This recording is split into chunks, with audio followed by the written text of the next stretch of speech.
Salut, c'est Guillaume, j'espère que vous allez bien. Aujourd'hui, on est parti pour un petit live. On est en train de regarder un petit peu des sujets comme le monde astral, les 5-7 corps que l'on peut avoir.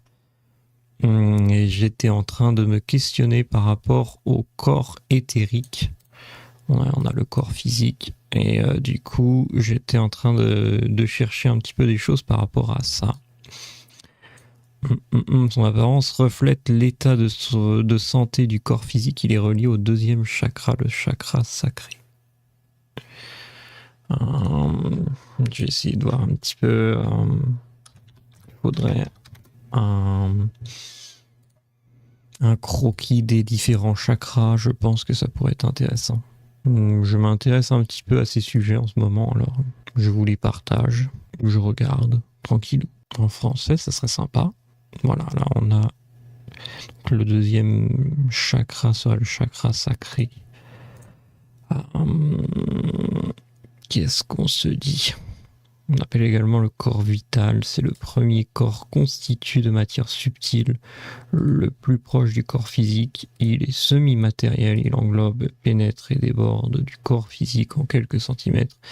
Il épouse fidèlement la forme du corps. C'est le corps éthérique qui anime le corps physique. Sans lui, le corps serait sans vie. Il assure l'activité des fonctions vitales et les échanges énergétiques au niveau des différents corps subtils.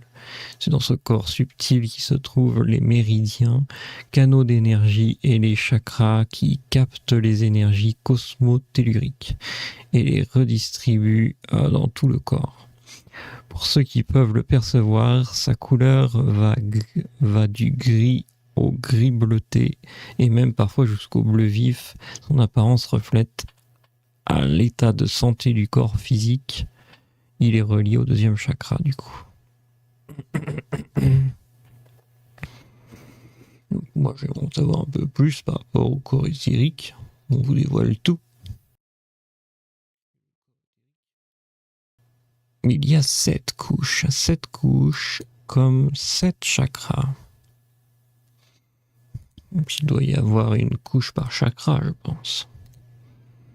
La couche éthérique, le modèle éthérique, c'est marrant qu'on parle de deux trucs différents là, la couche et le modèle.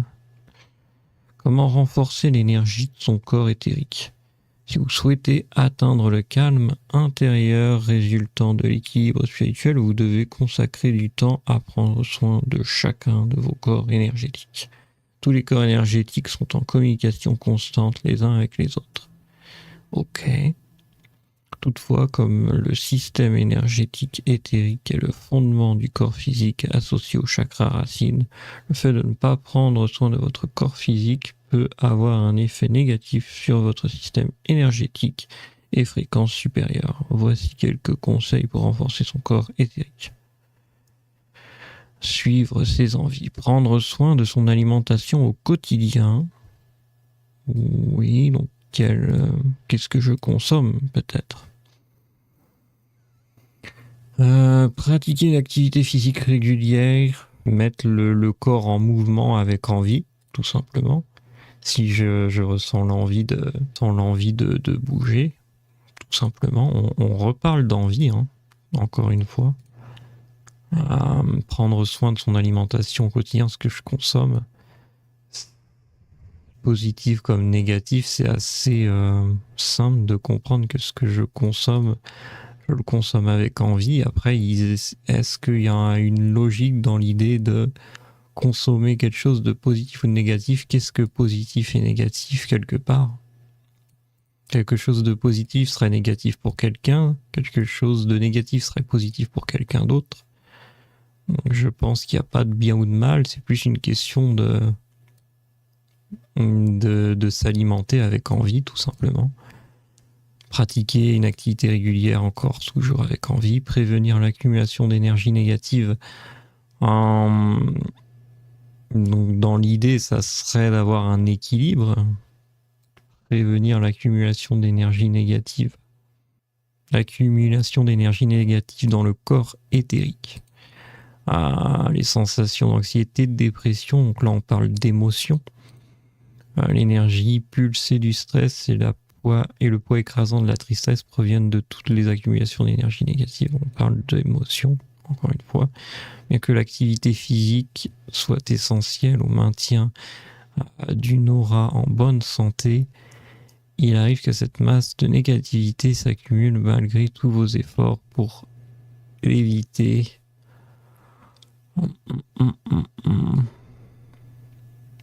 Heureusement, de simples pratiques de guérison telles que l'aromathérapie, la thérapie sonore et l'ajustement chiropratique peuvent être utilisés pour équilibrer son énergie. Donc ça, on l'utilise assez régulièrement.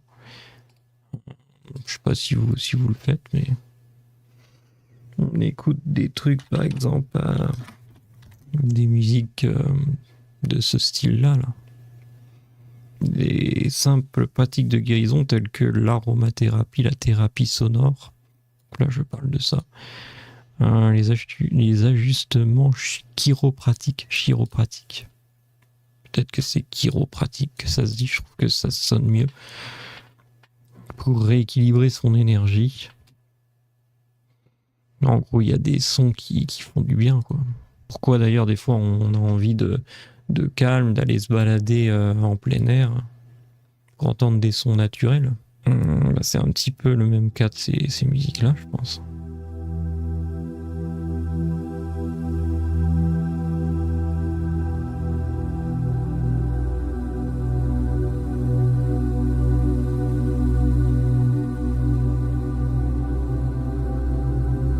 Ça met le cerveau dans un état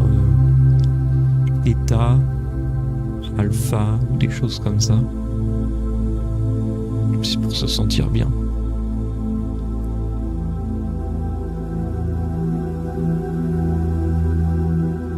Cherchez à améliorer l'énergie des couches supérieures. Chacun des 7 corps subtils est lié à l'un des 7 chakras. Oui, je comprends. De sorte que le Reiki ou la guérison énergétique peut être bénéfique à vos objectifs spirituels. Cherchez à guérir les fréquences énergétiques naturelles associées à votre corps est un objectif remarquable qui vous rapprochera à la fois de la santé physique et de la paix spirituelle. Le fondement de toute guérison énergétique réside dans le corps éthérique. Bien que tous les problèmes n'y prennent pas naissance, il est impossible de prendre soin des autres corps subtils sans la force de ce corps. Donc là, je comprends, la guérison énergétique serait liée par exemple, par rapport à ces 7 chakras, le fait d'avoir des émotions bloquées. Et si tout se fait avec envie, du coup, la vie circule bien à l'intérieur de tous nos chakras. Et du coup, il y a une harmonie, une santé, un bien-être qui se fait. Donc l'idée, ça serait de pas forcer, parce que forcer voudrait dire je n'ai pas envie. Si je n'ai pas envie, la vie ne circule pas bien à l'intérieur d'un chakra. Donc ça serait légèreté,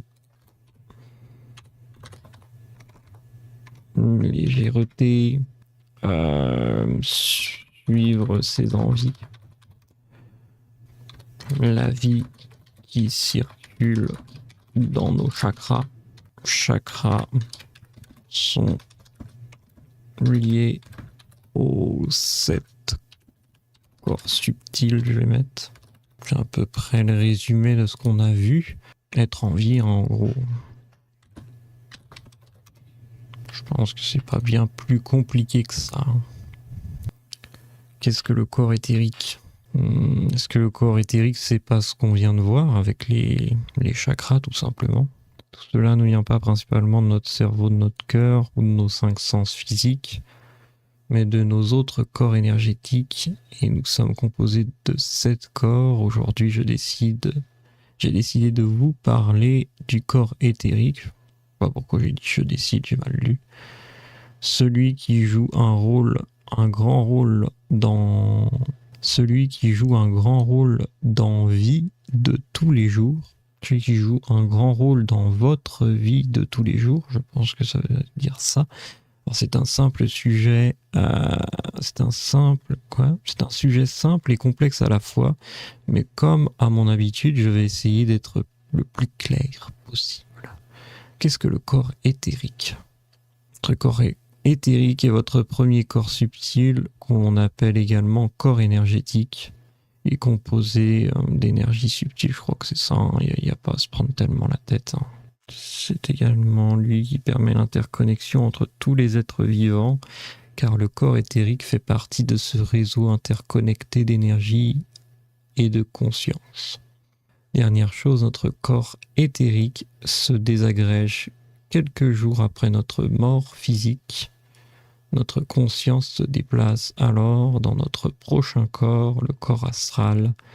Maintenant que les bases sont posées, allons encore un peu plus dans les détails. Le corps éthérique est composé de 2 parties. La partie principale est une copie exacte de notre corps humain qui contient nos chakras et d'innombrables canaux énergétiques appelés méridiens. Comme on le lit souvent un peu partout, c'est le double du corps physique. Mais je rejoins plutôt la version de mon ami Francis qui dit que c'est plutôt le corps physique qui est le double éphémère et grossier du corps énergétique. Représentez-le comme un négatif photographique du corps physique. L'autre partie est l'aura. Trop de gens pensent que nous avons qu'une seule aura, mais en réalité chaque corps subtil a sa propre aura. Celle du corps éthérique est un champ électromagnétique d'ondes en forme d'œuf qui nous entoure. Ces couleurs changent constamment selon vos schémas et pensées et vos sentiments. Cela reflète d'ailleurs votre personnalité, votre mode de vie et votre condition physique. En fonction de tous ces paramètres, elle pourra s'étendre plus ou moins. Passons à une autre information super intéressante. Tout ce qui existe sur Terre vibre d'énergie, que ce soit vivant ou non. Tout ce qui est présent sur notre planète est vibration énergétique. Nos corps subtils ne dérogent pas à la règle et il faut bien comprendre que chaque corps vibre à une vitesse plus rapide que celui qui le précède. Ainsi, le corps éthérique vibre plus vite que le corps physique. Le corps émotionnel est plus rapide que le corps éthérique. Le corps éthérique vibre plus... Je relis la phrase. Le corps éthérique vibre plus vite que le corps physique. Oui, le corps émotionnel est plus rapide que le corps éthérique.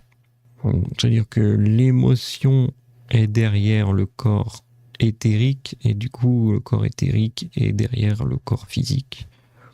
Oui, ça me semble facile à comprendre. Comme des couches, quoi, tout simplement. Couche physique, couche éthérique, couche émotionnelle. Chaque corps subtil a ses spécificités, oui, qui font de vous que vous êtes actuellement, qui font ce que je fais. En fait, chaque corps subtil a ses spécificités qui font de vous qui vous êtes actuellement.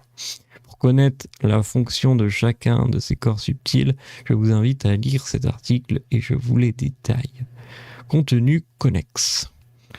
Oui, parcours de l'âme après la mort.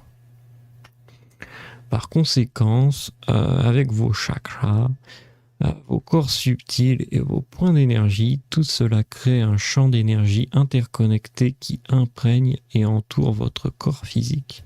Vous comprendrez mieux avec cette image. Le corps subtil et les chakras. Corps atmique, corps bouddhique, corps causal, corps mental, corps astral, corps éthérique, corps physique. Et chaque chakra est lié à tel corps. Ok, donc le corps physique serait lié au chakra racine pour être bien ancré sur Terre, avoir un bon ancrage par rapport à des fondations qui créent notre monde intérieur. Chakra sacré, corps éthérique.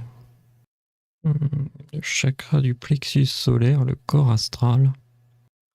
avec le cœur. Je crois bien que c'est ça. Je regarde. Corps mental. Chakra du cœur, c'est bien ça. Suivre ses envies, la voix du cœur, l'intelligence du corps, l'intelligence du cœur. Je pense que je n'arrive pas à la sortir cette phrase. L'intelligence. C'est sorti en corps. L'intelligence, j'ai mis intelligness. Alors à moins que c'est du latin et que je ne sais pas que j'arrive à faire ça. Et derrière, du coup, on a remis intelligence parce que là, tout de suite, ça prend du sens. Le chakra laryngé. Chakra causal. Je ne sais pas ce que c'est. Causal. La causalité. Est-ce que c'est lié aux paroles? À l'importance qu'on donne aux mots? Les blocages émotionnels liés au fait de parler? Il peut y en avoir aussi. Il y en a qui n'arrivent pas à dire des mots comme papa, maman, je t'aime, je m'aime. On peut trouver des blocages émotionnels liés à ça. Est-ce que sur l'autre, je peux avoir une réponse par rapport à ça? Le corps causal. Je crois bien avoir vu ce mot tout à l'heure. Le corps causal.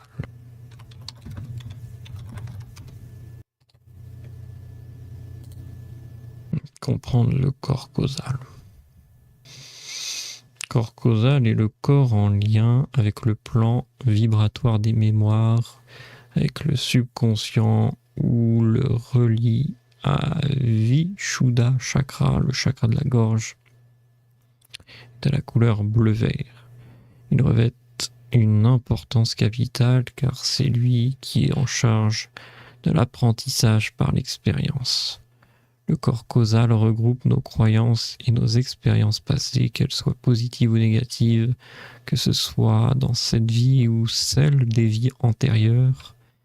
Il est en charge de notre karma et par conséquent notre évolution. C'est pour cela que vous pourrez le retrouver également sous le nom de corps karmique. C'est en le régulant que nous transcendons les étapes choisies par notre âme lors de notre incarnation. Le réguler égale à se défaire de croyances et mémoires négatives et limitantes, et être en paix vis-à-vis de notre karma. Mais les différents types de mémoires. Le corps causal vibre sur le plan vibratoire des mémoires, c'est pour cela qu'on accède par son biais à un grand nombre de mémoires pour vous donner une vue d'ensemble. Voici ce qu'il regroupe. Nos mémoires passées, nos mémoires karmiques, nos mémoires transgénérationnelles, les mémoires dites de l'inconscient collectif. Petit zoom sur l'inconscient. Harmoniser le corps causal. Ce n'est pas le plus facile à réguler, il va demander d'aller explorer les tréfonds de l'inconscient, à des mémoires, qu'elles soient karmiques, transgénérationnelles, l'enfant intérieur.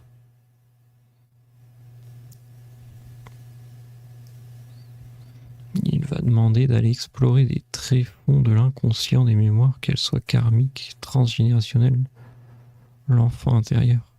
Est-ce que votre enfant intérieur se sent bien? C'est en le régulant que nous transcendons les étapes choisies par notre âme lors de notre incarnation. Le réguler égale à se défaire de croyances et mémoires négatives et limitantes et être en paix vis-à-vis de notre karma.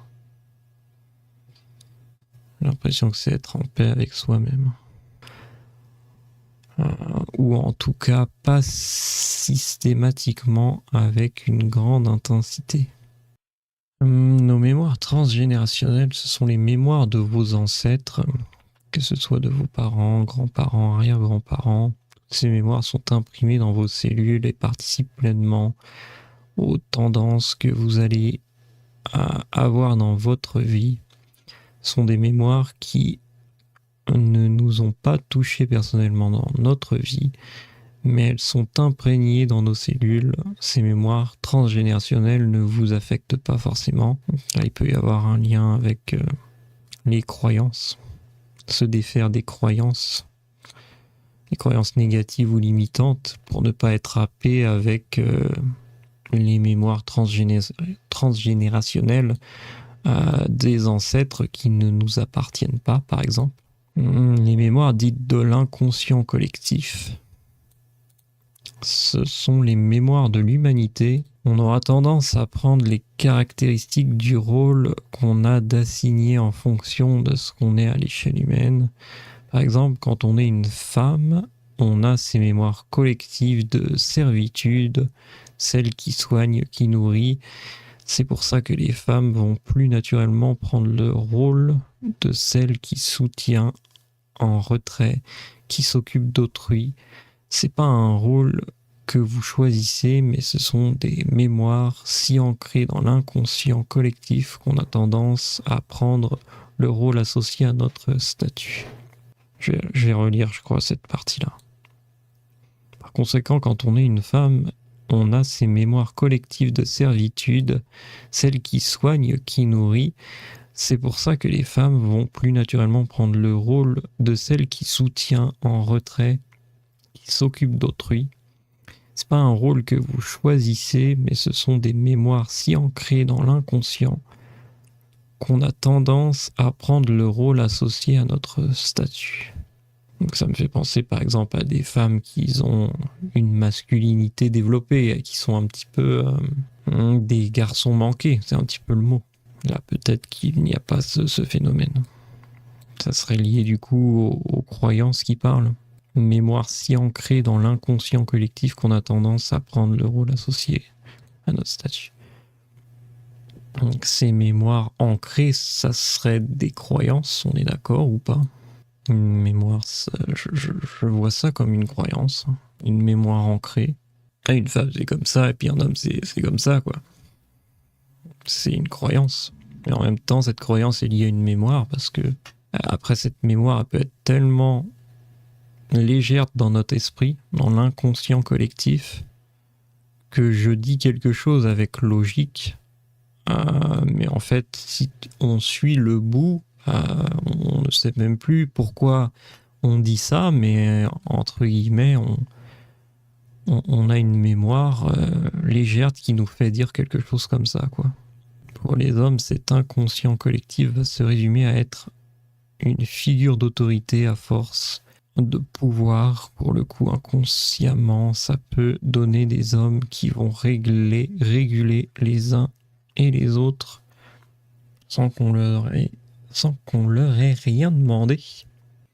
Ça peut être des hommes qui vont avoir besoin de sécuriser les choses à outrance, qui vont imposer une certaine façade pour maintenir l'ordre, mais pour une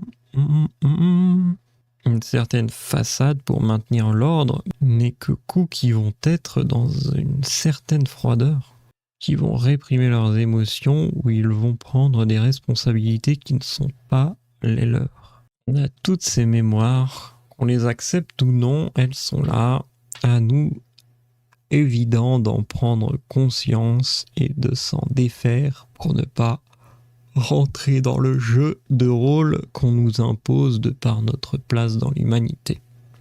Bon, donc on a toutes ces mémoires-là et qu'on les accepte ou non, elles sont là.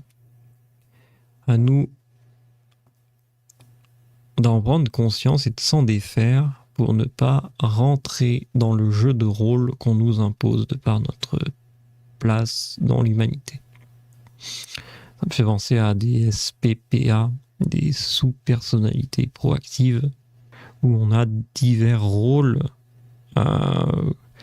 que notre humain s'identifie à ces rôles-là. Donc ça serait lié du coup à nos mémoires personnelles par rapport à qui je me dis que je suis. Je suis un enfant, je suis un parent, je suis un grand-parent, je suis un frère, je suis une sœur. Toutes ces choses-là seraient liées à ça, du coup, assez fameux, le jeu de rôle qu'on nous impose de par notre place dans l'humanité. Petit zoom sur l'inconscient. Donc, la grande majorité des mémoires sont dans notre inconscient. L'inconscient, c'est tout ce qui n'est pas visible dans notre champ de conscience. L'inconscient regroupe des informations sans intérêt que le mental neutre traite et se déleste. Des informations camouflées par notre ego dans le but de nous protéger, par exemple, des blessures, des traumas. Des informations que notre esprit ne peut pas encore capter ou n'est pas encore en mesure de capter. On l'a vu dans l'épisode 8. On n'a pas vu ces épisodes, mais vous captez des informations, les informations selon vos champs et niveaux de conscience. Et certaines informations sont là, mais ne sont pas encore accessibles par votre conscience, parce que vous n'êtes peut-être pas encore prêt à traiter cette information. Des informations que notre esprit, je relis ce passage, n'a pas encore capté ou n'est pas encore en mesure de le capter. On l'a vu dans l'épisode 8, vous captez des informations selon vos champs de niveau de conscience. Et certaines informations sont là, mais ne sont pas encore accessibles par votre conscience parce que vous n'êtes peut-être pas encore prêt à traiter cette information. Ça me fait penser au film qu'on a vu tout à l'heure, qui est un peu... C'est le film Sixième Sens avec Bruce Willis. J'ai l'impression que l'idée, c'est que il y a toujours une profondeur où il faut faire un travail profond, émotionnel, pour essayer de régler un problème depuis sa source, depuis sa base première, afin d'atteindre la paix en soi, la paix personnelle, on va dire. Pour certains, ça peut être le pardon. J'ai presque envie de dire le merci aussi, la gratitude. Et du coup, le fait de s'aimer, je pense. S'aimer soi-même, c'est quand même beaucoup lié à des informations. Quand on regarde, ce sont des mémoires, ce sont des émotions, ce sont des souvenirs, ce sont des croyances.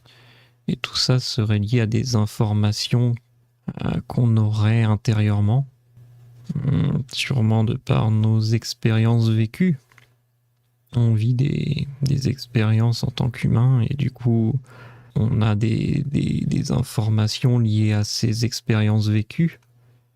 Ces expériences sont accompagnées d'émotions et du coup, ces émotions seraient le corps qu'on a vu tout à l'heure, derrière le corps éthérique, corps physique, corps éthérique, corps émotionnel.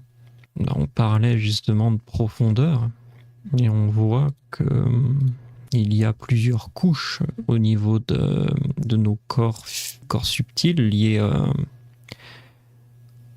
au chakra. Et du coup, on en est au corps causal en ce moment. On est en train de vérifier quelque chose par rapport à ça.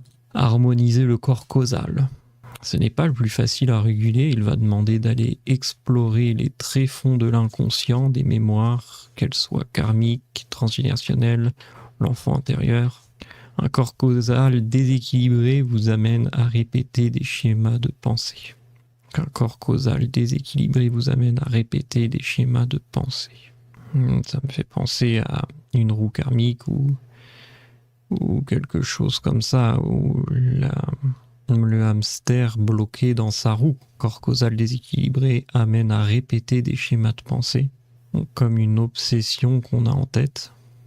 Des schémas familiaux, relationnels, parce qu'il y a des croyances limitantes, à des mémoires ancrées, même inconsciemment.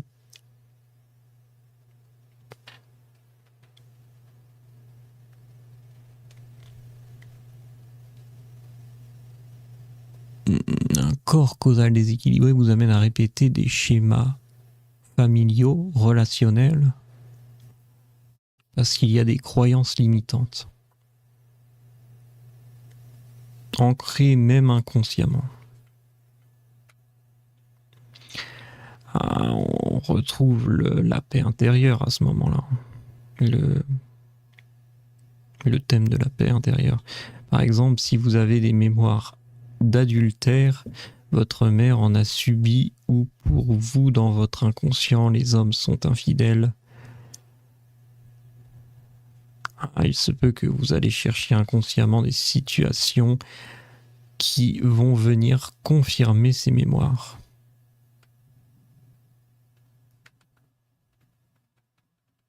Qu'en gros, ça créerait notre réalité, ce genre de situation-là, ce genre de croyance intérieure. On a une croyance qui nous fait tomber dans une situation, par exemple, où on pourrait rechercher inconsciemment une situation qui va confirmer cette mémoire ou cette croyance qu'on a à l'intérieur de nous.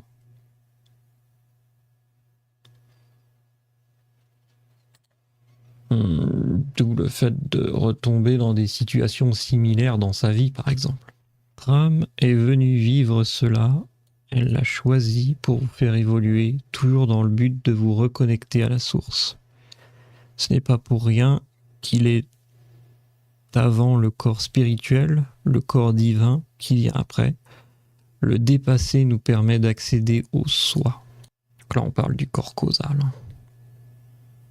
qui est avant le corps spirituel,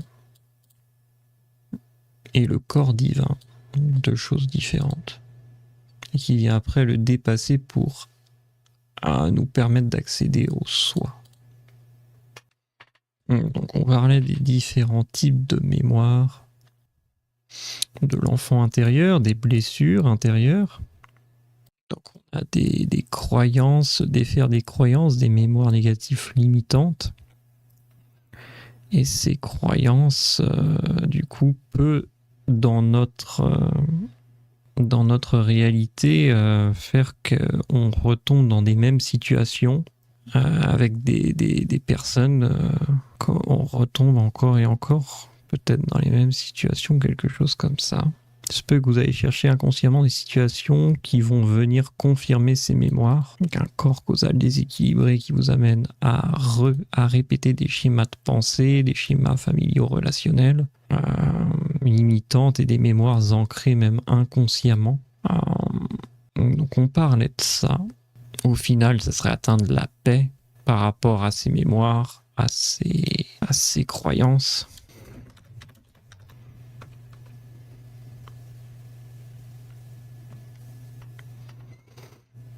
Pardonner, le pardon va réellement vous alléger des charges émotionnelles déjà, mais aussi réguler des mémoires qui assombrissent votre ciel. Il faut garder en mémoire que pardon, libération, pardon à vous-même, pardon aux autres. Je vous laisse consulter cet article-ci pour en savoir plus. Réguler l'ego. Dernier point pour équilibrer votre corps casual est de réguler l'ego. L'ego, c'est votre programme interne de survie. Il y a écrit T qui cherche à prouver la légitimité de notre existence par tout un tas de stratagèmes qui finissent au final par nous éloigner de notre apparition d'âme. C'est clairement en régulant l'ego qu'on accède au moins supérieur. Ils disent pas au moi, mais au moins supérieur. Je sais pas s'il y a vu le mot, comment il a été mis, je pense pas que c'est moi, mais moins supérieur. C'est clairement en régulant l'ego qu'on accède au moins supérieur. Astral Yoga. En Astral Yoga, on a travaillé avec Mercure et des postures qui vous ouvrent à la communication, à la libération du chakra de la gorge. Bhushangasana, la posture du cobra, Mastyasana, la posture du poisson, Dhanurasana, la posture de l'arc. Attention si vous avez les cervicales sensibles ou si vous faites de l'hyperthyroïdie, ces postures ne sont absolument pas conseillées. Si au contraire vous cherchez une stimulation des glandes endocrines, ce sont de super postures qui travaillent évidemment sur le chakra de la gorge.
J'espère que le petit live vous a plu. En tout cas, c'était Guillaume Odo. On a pu regarder un sujet passionnant par rapport au corps subtil, au corps causal, aux divers chakras. J'espère que ça vous a plu. N'hésitez pas à faire des recherches de votre côté, à vous abonner à la chaîne si c'est pas déjà fait, à mettre un like dans la vidéo. N'hésitez pas à mettre aussi des commentaires en dessous pour me dire ce que vous en pensez. Et on se revoit dans un prochain live, une prochaine vidéo sur Twitch, sur YouTube. Merci à vous.